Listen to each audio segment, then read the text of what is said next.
ఎందుకు అలా ప్రార్థన చేయాలి?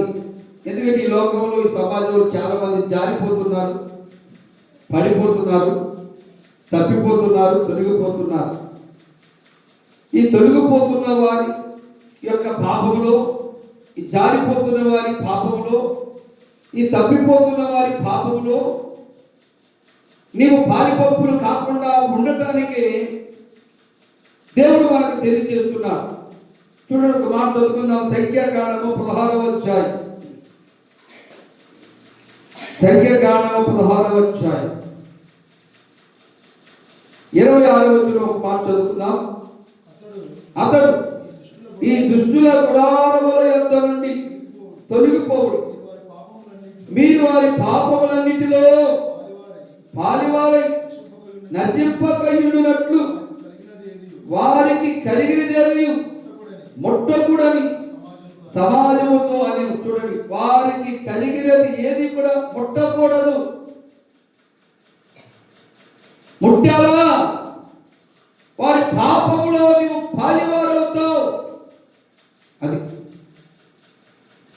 అందుకే ఇక్కడ అంటున్నాడు, అతడు ఈ దుష్టుల గుడారముల నుండి తొలగిపోవుడి.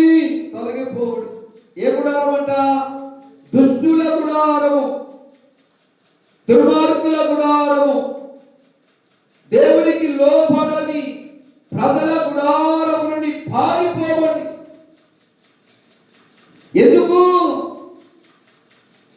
మనమే మన బంధువులని, మన తోబుట్టులని, మన కులస్తులని, మనవారని మనం రాసుకుంటూ పూసుకుంటూ ఉంటాం.